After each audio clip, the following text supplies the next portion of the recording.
Mga boss, ito naman po tayo mga boss. Nagluto ako ng tuyo, ah, talong, at gumawa na rin po ng maalta itlog na may kamatis. So ayun na po, inuna ko muna yung talong, hiniwa ko.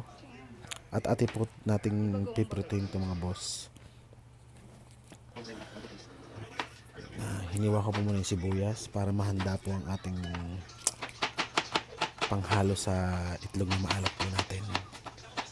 Itlog na maalat, kasing alat ng patan mga boss. Naghiwa na rin po ako ng mga kamatis po, iniwa ko lang po siya na maliliit. Fresh na fresh po ang ating kamatis mga boss. Masarap na kainan po ito, simple ngunit masarap. Yan po, sinundan po natin yung itlog na maalat, hinati lang sa gitna, kinutsara ko po yan mga boss. Sarap niyan mga boss, mapaparami naman ng kain.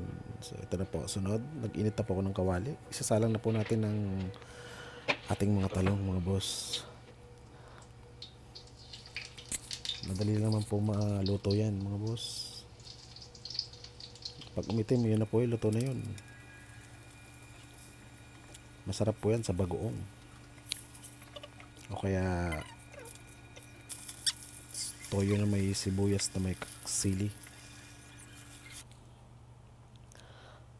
Pag nagluluto ako ng itlog mga boss, may naalala lang ako, pero secret na muna. Kwento ko sa susunod nating vlog.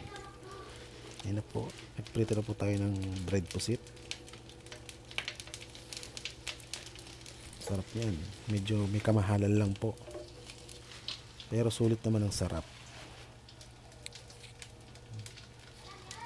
Dried pusit, magkano po ba sa inyong per kilo ng dried pusit? Pa-comment naman po para aking malaman. Baka nadaya ako nung naglalako. Kasi dati sa nabili ko ng 550, 1/4 dito sa amin.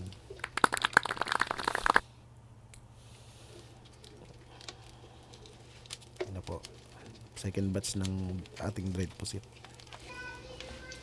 At may natira pa po palang isang tinapa sa ref. Sinama ko na po mga boss, sayang naman.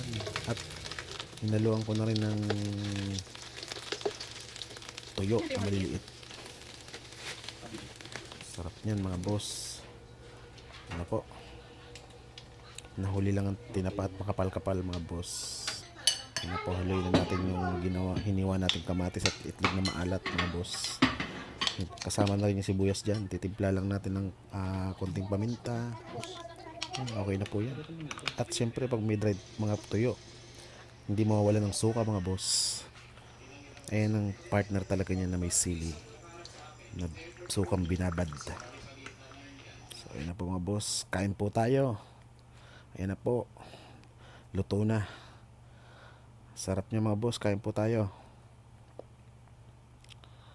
Gayahin niyo po yan at mapaparami po ang inyong pagkain. Salamat po sa lahat ng nanood at maraming salamat kung nakarating ka sa bidyong ito. Sa susunod pong vlog, maraming salamat po mga boss. Ingat po palagi. Kainan na.